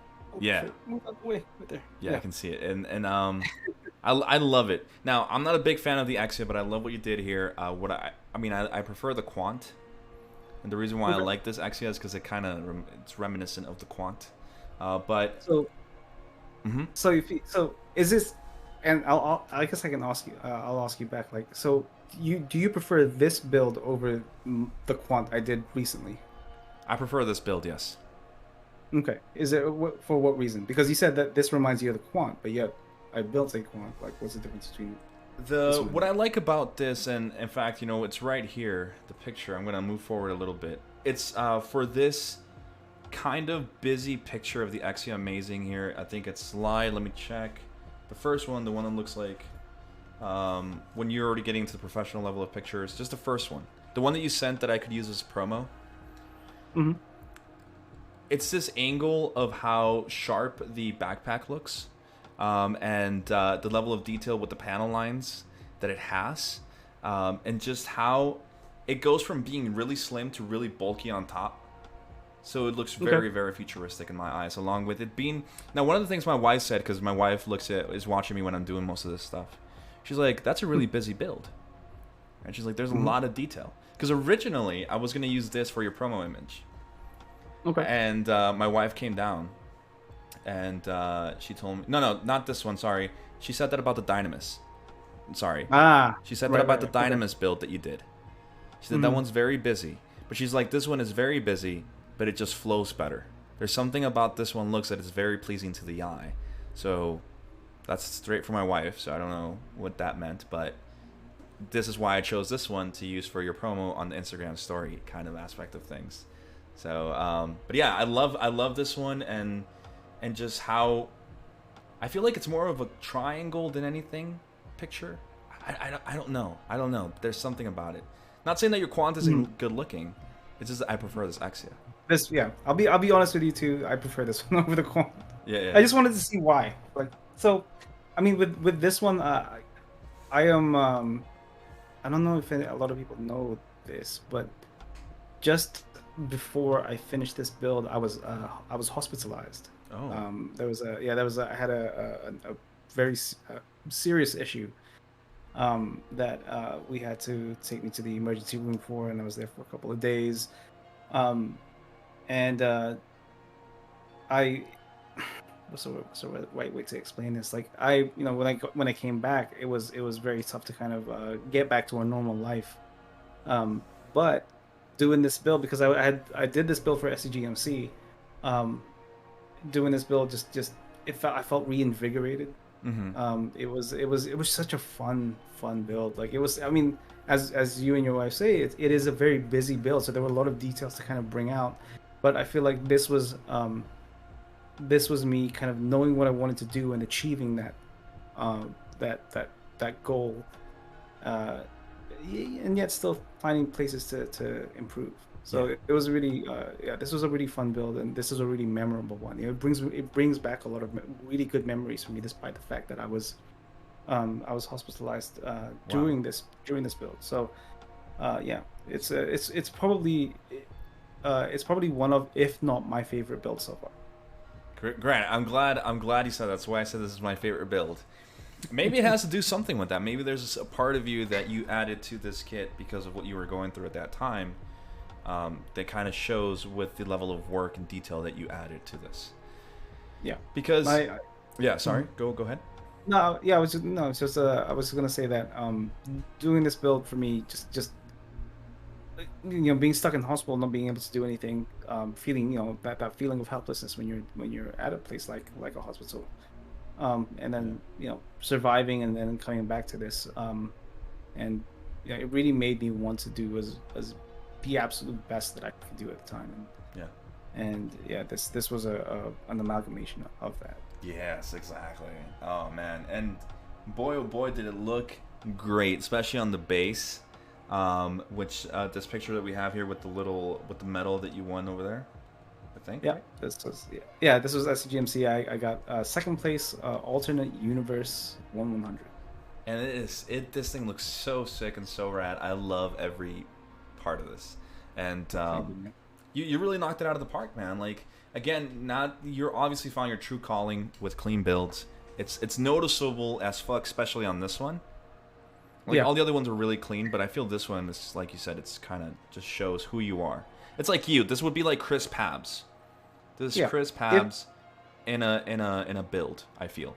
And if the Extreme Squad Barbatos was me finding my style and my identity, I guess, this kind of now brings it to I 100% understand what I'm doing. Let me put this onto a plastic kit or resin. This for me, this is kind of, I found my style. This is my style now. Like, this is me. Obviously, if you put it next to a build like from say who you'll immediately notice whose is whose, and that's kind of what I'm going for. It's not like say who's build. It's not like Legion Key's build. It's not like Hunisi's build. This is my build. Yep. And this is exactly how I wanted to do it. And that's my baby. That's a perfect way to put it down, because and that's what I was just thinking right now. I swear to whatever. I swear to Barbatos. That's what I was thinking. I have never seen this before anywhere else, as opposed to a lot of the other things that I've seen in a lot of clean builds that look very similar. This one is very unique. And this is by far my favorite build that you've done. And it's funny because we're talking about the sentimental aspect of things. and we never really got into like the resin part of like, was this an easy kit to work with? But I don't think for you at that time it mattered. It was No. something to really kind of keep you busy and Yeah. occupied, right? I So remember. I mean, I remember before I was hospitalized and I started this build. I was moaning and groaning about it. I was like, man, this thing is there's so much stuff going on. Like you saw on that towel, how many pieces there were. It yes, was. I was like, this is a lot of stuff, man. I don't know if I'm gonna be able to finish this in time. And yeah, and then all that stuff happened. And I come back to it and I look at it. I'm like, you know what? I'm gonna kill this thing. Like I'm gonna do the absolute best I can on this thing. I'm gonna make sure. I mean, I also had to make sure that it traveled because traveling from Chicago to California, ugh, you never know what's gonna happen. yeah, So I had to make sure that this thing traveled well. So this thing was, you can break it apart and put it back together, yeah, yeah, at a moment's notice. yeah. That's awesome, So man. By the yeah, way, Kid Chaos, aka Noble Mecha, have fun at work, man. He says, "Well, I gotta clock in. Hope everyone has a good night. So hope you're well, man. Have fun good at night, work." man. Question. So something we haven't gotten into, and are you the one taking the pictures of all of your kits? Yes. Yeah, that's all me. Mhm. This is all you. And I guess we kind of touched upon this a little bit. I think 2 days ago when you and I first spoke on online, is you do design work, right? Yeah. Yeah. So would you say that being in that field has helped you kind of translate over that eye that people who work in design professionally have? That's a good question. I think it's helped me in some ways, and it's hindered me in some ways. Like, Hmm. so with design, one of the first things you kind of learn and you understand is color theory, and that's something I think I've really I've tried to apply in my builds, to make sure that the flow of color is good, and the colors are complementary. Yeah. That color theory is a really important aspect of that. And being in design, I've been a graphics designer since 2007. I think it's really helped me kind of pick and choose the right shades of for example, these blues, just to just to make sure that they complement each other, that one isn't too overpowering, despite the fact that one is light, one is dark, and there's actually, I'm trying to remember if there's, I think it was 3 or 4 blues in this thing. It's been a while. But Yeah. just making sure that all of those complement each other in at somehow. And Yeah. yeah, and I think design has helped me in that sense. It's been kind of a hindrance, just because if I want to go wild and crazy with colors, it my brain doesn't work that way. Yeah. Just because it's been hammered into my head. Color theory, make sure it flows, make sure it flows. If it doesn't, then you're stupid. Yeah. So that's kind of just it's just that's been hammered into my head. Yeah. So yeah, so that's kind of both a benefit and a detriment. I like that. I like that. Both good and evil. Um, Yeah. okay, and so going on, but before we go on, talk about the Barbatos, we're gonna go on a quick. Oh, actually, I have to open up that page because I'm rusty, guys. You guys are forgetting how rusty I am. Give me a second. Let me do something real quick, Chris. Yeah. So before we keep going on and talking about the rest of his kits, we're gonna go on a quick 1-minute ad break, and we'll be right back.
All right, guys, we are back, and we're gonna go straight into the Barbatos, which this is not a resin kit, if I'm not mistaken. Nope.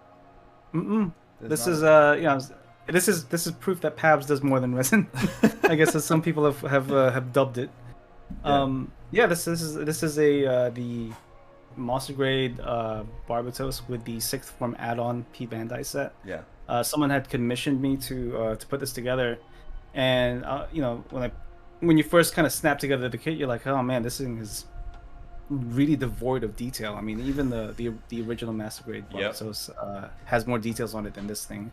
So I decided to kind of just try to make it as detailed as I could, and this is kind of the result of that. So If I had to choose, the Exia after the Exia would be this one. oh really? Yeah, you did the Barbatos some goddamn justice with this. Like the level of detail that you added, which isn't so much scribing, it's more playing around with the colors that you kind of let speak for the kit, or so I've noticed. Because okay, look, I haven't painted a lot of kits, but I have scribed, and I do my research when it comes to all this stuff. Like, in some way, maybe I don't know as much about as other people, but I kind of like to think that I've done my due diligence and understanding certain topics. But just seeing that, because you did scribe part of this kit, I scribed every part of this thing, every single piece. but it's not to the level of over scribing. And Yep, and the main thing that kind of works with that is that you made those those different parts that happen when you scribe, because you obviously divide something, right? You kind of want to make it seem like it's made up of different plates of armor. Absolutely. You played really well with the color separation. This has got to be some of the best color separation I've seen on a Barbatos. Thank you, man. Yeah, this was a fun build, just mostly because I had been doing resin for so long, I had almost forgotten what a plastic kit feels like, and the Barbatos has such a potential to be this super detailed thing, just because it has all these details on there already. It just hasn't been brought out by the original colors. So I went with a more contrasting gray and white this time. Kind of I tried to keep, so I call it faux fourth form because it's got the high heels of the sixth form. The goal was just to try to bring out the detail that's already on the kit with some added scribing here and there. That was kind of the goal, and I was happy with this. The client was happy with it. He wasn't even expecting to get the fourth form, and I had so much fun with this thing, and being able to bring back kind of the whole point of why I even started just customizing and enjoying myself, and that was just an absolute blast. You had fun, yeah, and that's awesome when you have fun, when you're like, you don't even notice it, that you do a little bit more. And real quick, Pitboy341 says, surprise, surprise, a Barbatos. JK, love the stream. Thanks, Pitboy. We got Clipping Nubs who says, it came out aight. Yeah. Thank you, Julio. No, seriously, like when I first saw this, I was like, is this a resin? And then I realized that... What's up? I got that question constantly when I finally released like final photos of this thing, that they kept asking where they can get the conversion kit, and I was like, it's not a conversion kit. This was just me messing around and kind of trying to bring out detail and add detail where it definitely needed it. I wish I had kind of provided you like the before and after, because it was just plain plastic. There was nothing on those things. It was just clamshell.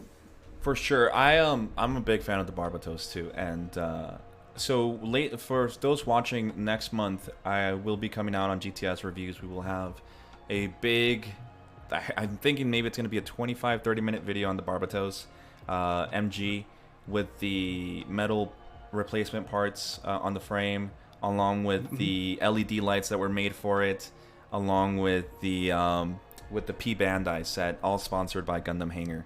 And that's gonna be fun. Like I'm looking forward to that, and it's gonna be sick. And obviously, I really do want to work with the Barbatos, and I already started working on it, and I put it aside because I didn't feel like I was to the level that I needed to be before I fuck it up, And so I was like, put it away, practice on other kits, And no, what you did was amazing. My favorite part of this build, though, is what you did to the left arm and the right arm in behind it. You know, the whole pistons that it has in the back. The Oh red. yes. Mhm. The level of detail that I saw there, if we actually go back to the first image of that Barbatos that we have up here, is so nice, man. Just the level of separation. Like, you really did a hell of a job here. I hope you know, man. Thank you. Yeah, that was a lot of fun to do. So I mean, again, if you have the expansion pack, like this is just Yeah. plain black, like it or plain gray, I guess. Like there's none of this red, there's none of the other gray. It's just it's just clamshell that you put on the elbow and call it a Yeah. day. Um, and you know, visually, the Barbatos is it's already visually interesting from the back. Yeah. And I just if I felt like it need that thing that the sixth form has on there it just needed more. Yeah. And yeah, it was just as okay. Well, let's just add. I already have red as an accent everywhere. Let's add that, and let's add this additional lighter gray next to this darker gray, and you know, just make sure it's nice and clean, and here we go. I mean, and what you don't see is there's actually more detail on the inside where the those what do you call those things? Those little Pistons? guns. Yeah, the pistons on the wrist Yeah. that pop out of that thing also has detail, but obviously you don't even get to see that. Man, I cannot. I mean, I am very glad. I remember when the Master Grade Barbatos came out, my wife pre-ordered it for me, and I got it, and I was like, "Oh, this is so much. This is so cool." But I'm also, now that I've gotten more into the hobby and detailing and stuff, I'm very glad that Bandai kind of made a blank slate for as much as it is a Master Grade that you can actually play around with, right? Which I think is the beauty of this. But yeah, awesome Barbatos. But aside from working on a plastic kit for once, you go back to working with Resin, and again we have the High New, which seems to be a very popular kit in the Resin market to make better, quote unquote. Yeah, currently it's the golden child of a lot of resin designers for some reason. I'm not sure why. Yeah, Um, I don't know why either. But tell us about this one. Which one? This is the Yaw. I can't even pronounce it correctly. yeah, so this is the Ujao Land Yep. High New. Yep. So this is the enhanced armor edition. So this is actually a commission for a client that I have to be very thankful because he's been very understanding in terms of the delays on putting this kit together. So essentially, during building this thing, I moved homes, I bought a house, and my wife and I have kind of been busy trying to make this house into a home while I'm building this thing, while I'm building the Barbatos at the same time. So it was definitely a challenge, kind of Yeah. trying to build. You know, when you're in the middle of something, all of a sudden you up and leave your regular workspace into this brand new thing, and you're trying to figure out a new workflow. So very thankful to him for giving me the time to kind of work on this thing, and it's been a blast so far. I mean, it's a lot of colors. I think I want to say that this probably has the most amount of colors I've ever built or painted on anything. Yeah. It's just so many colors. Yep. I mean, I want to get this one day. Even just looking at my favorite pictures of this kit, aside from the parts that you've painted, has to be the one standing next to the original High New. Yes, I love these kinds of pictures. Like Yeah. the before and afters are probably like in terms of even work in progress are some of the most fun I have whenever I take these kinds of photos. Just because you can see what's changed, what's different. It's a full 2 heads taller than the original kit. That's It's crazy. it's complete madness. Like the amount of detail and the big differences between this kit and the original is it's night and day. Yeah. And seeing it in a visual sense, like is a ton of fun. I've never been a fan of the High New ver.Ka. Just the overall concept of it, I prefer the original new over the High New. But what really made me fall in love with the High New is this conversion specifically. This one, because it was everywhere. Because it fixes the main problem of the High New, and it's that the High New has the stumpiest stomach. Yep. Compared to the new, like it has this really tiny kind of ab piece, and then that's pretty much it. The Hainu extends that and extends the legs. It just gives it like a leaner look, and it just makes it look a ton better. It just combines the best of both worlds from both kits, and Yeah.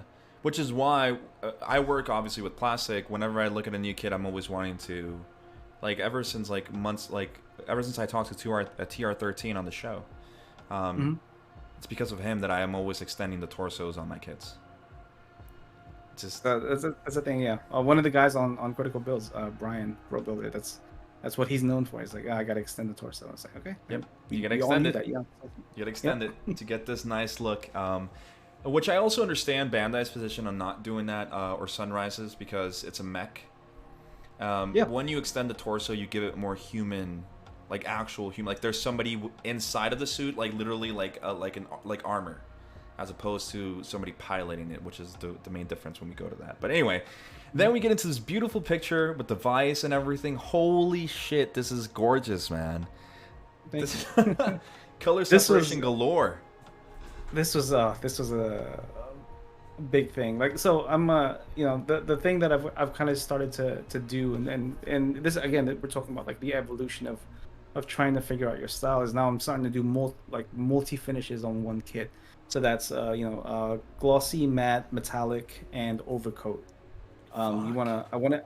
I like to incorporate every single finish on one build. So if you look at the eyes, you've got glossy on there. You've got in between some of the armor plating in the white and gray, you've got a green overcoat.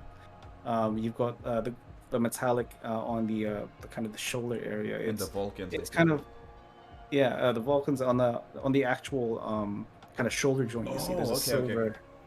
Yeah, so it's like I'm trying to use almost every single finish I can think of on one build, and I think that's probably why it's taking me so long and why it's only just gotten to a certain point.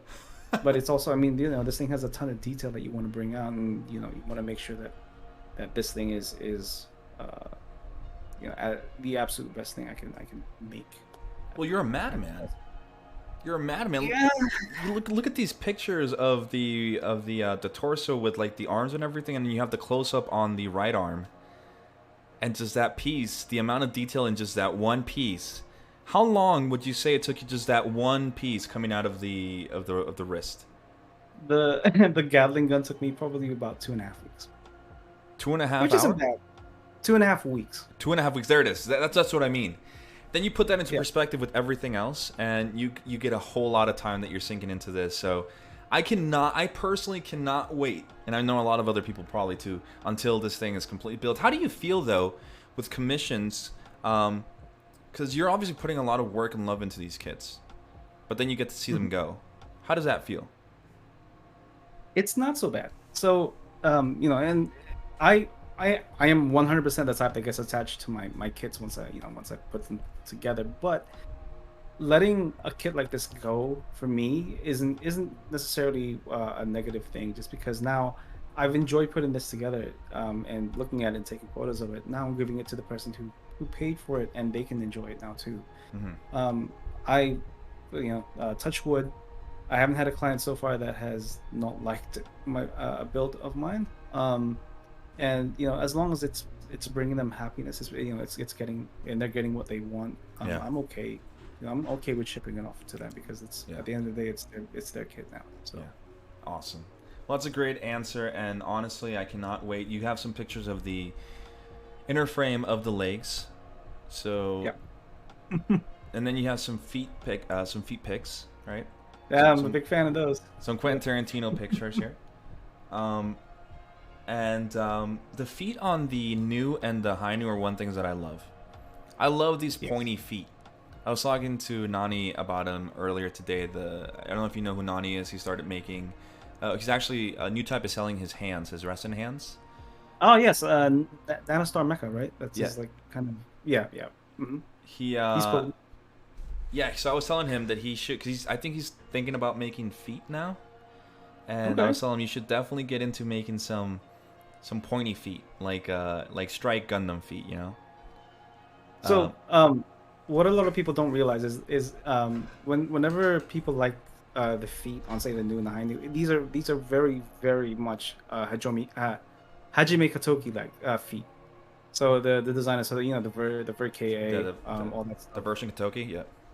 Yeah. So his vision of the kind of the wider, the longer, the pointier feet, the better is I feel like is this an absolute staple and should be applied to every single kit that Bandai releases. Just because there's a like think about like say the RX-78, right? Like with its Stumpy Ass original feet, like those are terrible. Yeah. It's so bad, Yeah.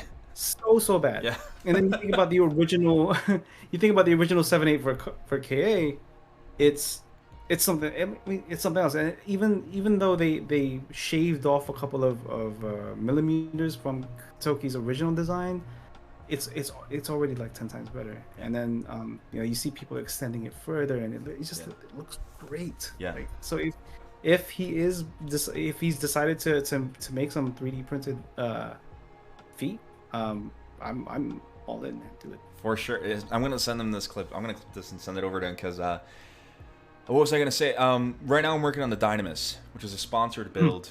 It's my build, but it's sponsored by one of my sponsors to build it, and I'm trying. I'm doing my detailing. But the feet on the Dynamis, for as much as a beautiful kit as it is, I've seen your Dynamis. You added the little things to it, to its feet.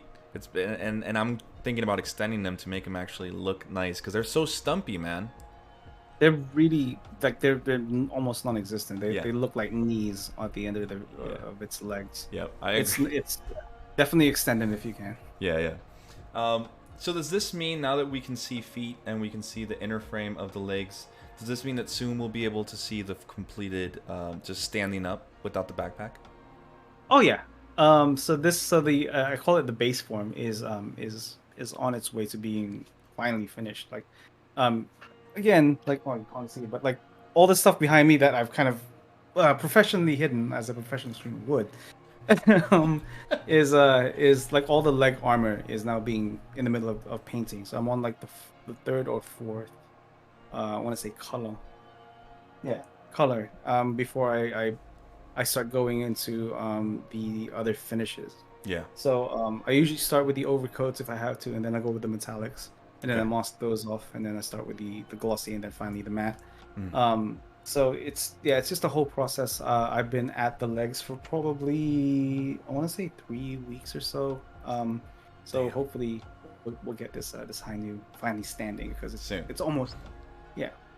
Almost I'm gonna be looking for it because I cannot wait. I cannot wait to see it. But this is your most this is your most recent project, and it's your current project, and you're still working on it, of course. But so that's the end of the project pictures. We're gonna go straight into Mechanism, which actually, real quick, Clipping Nubs earlier said, "Yo, later, fam, see you on Mechanism." So going over to Mechanism, and here we have Tim, we have the Kodo Kid, we have Le Petit Emperor, aka you. We have Mikey, Mac Maker, and all these guys, and Tex. I love Tex, and also you have Gunpla Ronin. So tell me a little bit about these guys. How did you guys come to meet, and what is it like to be friends with all of them? It's it's a roller coaster every day. Yeah. And I could just be saying that, but I literally almost talk to almost all of these guys every single day. So Gunpla Ronin over there is he is also a Chicago local. And he and I have been friends for years. This man was at my wedding. He's been a staple of my more my life here for a long time, and he's a really really good friend. And I mean, all of these guys are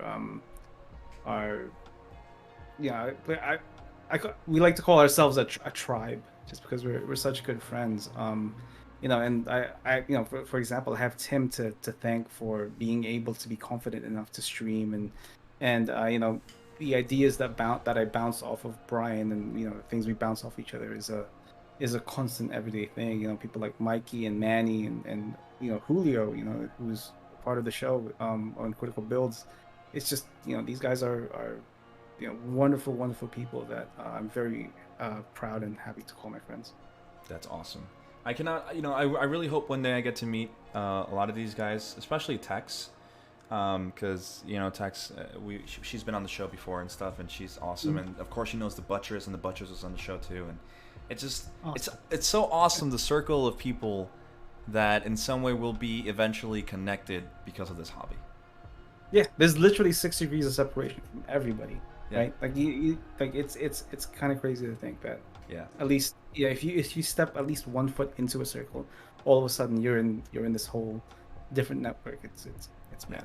Yeah, and Tim should go without no doubt talking about, because Tim was actually the first pro that I ever messaged, and he was the first one to ever reply back and talk to me. And he's a cool guy. I love the guy, and I love seeing him coming back slowly, because as I mentioned before, I always felt that Tim was the main protagonist and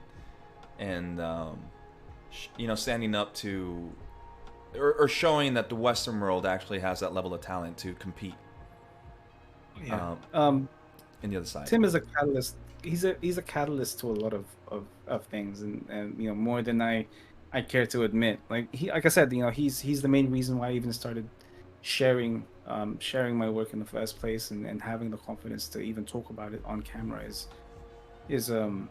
yeah, that's his responsibility. And yeah, like there's a reason why he is GBWC champion twice now. So Yeah. you know, he knows what he's talking about. He knows what he's doing, and on top of that, he's also Yeah. a decent human being. Yeah. You know, he's a lot shorter than me, but you know, that's really. I saw that. I saw that. And weren't you guys posting stories today about how he has a room for you now, and there's even Yeah, a so- sock in there for you? There is this weird open debate between Tim and myself Yeah. that I am shorter than Tim, and I will say it right here and now, that is absolutely not true. There's photo evidence of me standing behind him and still being taller than him. Here it is. It's not much. Yeah, it's like an inch here or there, like you know, half an inch maybe, not even that. Yeah. But I'm taller than Child of Mech. Yeah, and that's just something he has to accept. He'll accept it. We'll clip this. We'll put it up on Instagram. We'll tag him, so he knows. Absolutely.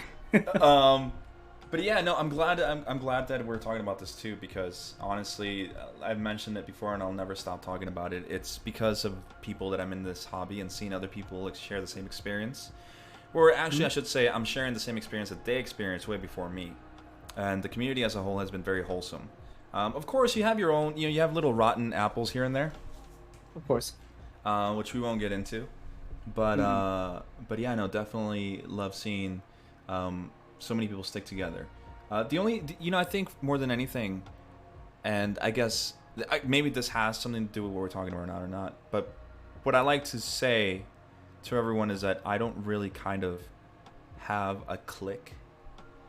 I talk to everybody, right? Whether they're part of this team or they're part of that team or they're part of this team. It's just I like kind of putting the bridge between everyone so they can kind of come over here and talk.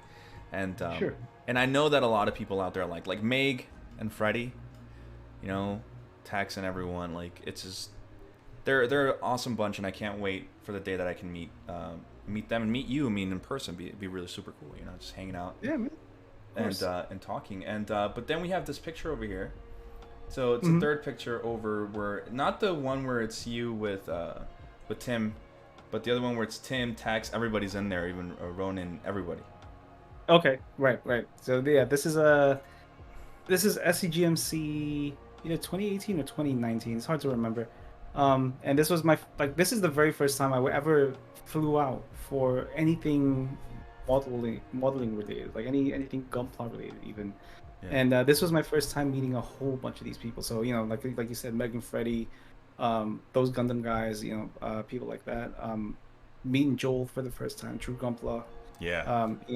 People, people, those, Tex and all those stuff. Like, this was my first time meeting them, and and as like I said, this was right after my my hospitalization, and meeting these guys just made my year. Like, these guys are so great. Like, after there were really cool models there were really cool builds and all that stuff, but at the end of the day, it was the friendships that we had made. Yes. When the day was over, everybody was just hanging out and talking at the hotel bar, and that is a memory that I still carry and cherish, man. Like it's, as cool as it was to win that coin and all that stuff. This is what my takeaway was. Oh, for sure. These guys, yeah. That's awesome.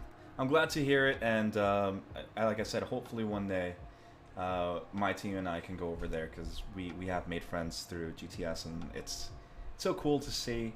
And of course, we have the next one over, and I think this is Critical Builds, right?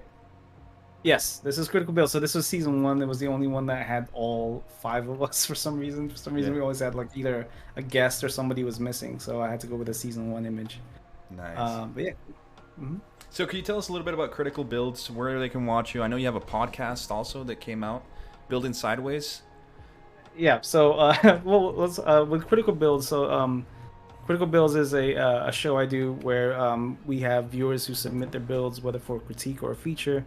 And we talk about those builds, with 5 pairs of very fresh eyes, because whenever you're building something and you're constantly looking at it every day, you kind of tend to, you might miss things just because you're looking at it all the time. Yeah. So it's always a good idea to have fresh eyes on there. We're not, I'm not. The show isn't because we are self-imposed experts, quote. It's more about just having a bunch of guys looking at your builds and making suggestions to see if we can help you kind of put that build from here to here. So if you guys are interested in that, the link to Critical Builds is on my Instagram page at Chris_Pabz. If you guys just want to watch any past episodes, check out youtube.com/R3D5UNZ. I need to change that, but for some reason YouTube is being a bit difficult with me. But if you just search Critical Builds with a Q, you guys should find it, or even find my name like Chris Pabz. You should be able to find Critical Builds. It's a show that I have a ton of fun doing. I'm doing it with friends, and everything that's come out of this show has always been positive. It's always been constructive. It's always been meaningful critiques and suggestions, and we haven't had any kind of negative feedback or any kind of anything that would make us think that we're doing this for the wrong reasons. So it's been a ton of fun. That's pretty cool. Yeah, no, definitely go check it out on YouTube. I know I'm already subscribed, and I love it. I don't watch it live. I watch because I have this to run, and sometimes I have things playing in the background, so I'll just play the episode that was recorded that you post up or whatever, and it's awesome. But then I also saw that you have a podcast, or what was up with that? Yeah, so that was the labor of love for all of us. Again, same 5 guys, me, Brian, Julio, Z, and Kyle, started up something called the Built Sideways podcast. So a lot of people like or love the format of Critical Builds, but it's such a visual show because you have to kind of look at the screen to see what's happening. That people who are building or doing something like what you were doing, kind of having something in the background, you're missing out on what exactly it is we're talking about. So the podcast was made to have something more of an audio thing where we talk about certain topics. We talk about anything model making or community related, that you can just have in the background and listen to, or just have something joining while you're sanding or masking. Yeah. So it's something to do, and we're only 2 episodes in, but I think it's been a blast to do so far, and I can't wait to kind of do more and release more. For sure, and that's always good when you're having fun with it. But yes, definitely go check out Chris Pabz on YouTube and on his new podcast. Also check him out on IG, which is how he said at Chris_Pabz, which is up on screen, as you guys can see, just chatting with at Chris_Pabz. Other than that, I think we reached the end of our slideshow, man. I want to first thank you for being on here, spending some time. Thank you for having me. No, man, thank you, because this is season 4 premiere, and it's awesome having you on. You've been so great talking to and prepping things. It's been cool. It's been really awesome. And I want to thank everybody who stayed here watching. I also want to mention real quick that we finally announced the new contest that is up on Discord, which is the Singularity event, which is the Discord of us, GTS, the GTS fan versus the Crow's Nest, aka the Crow Sama. We have we have people, companies sponsoring the contest like Plamod and New Type, and we already have acquired PGU for each server for the first prize winner. But there will be more prizes to come during the next week, so be sure to go and check everything out on our IG on GTS, aka at Gunpla Talk Show on the IG. Chris, do you have anything else left to say, man? No, man. Just thank you for having me. It's been a ton of fun. Kind of revisiting old builds. It's not something I get to do all the time. So, thank you. It's been a blast. Thank you guys for watching. Hopefully, we can have you on the show at some point. For sure, man. Message me whenever. I'm up for anything. I love making friends. I love talking to people, and I love talking to you guys. And I'm glad we're back. Watch out this week for more announcements regarding Season 4 and its way of being, because the whole layout is changing. Next week, we will not have an interview. We will have something different. But like I said, stick around on IG for that. Other than that, thank you guys, and have a great night. See ya.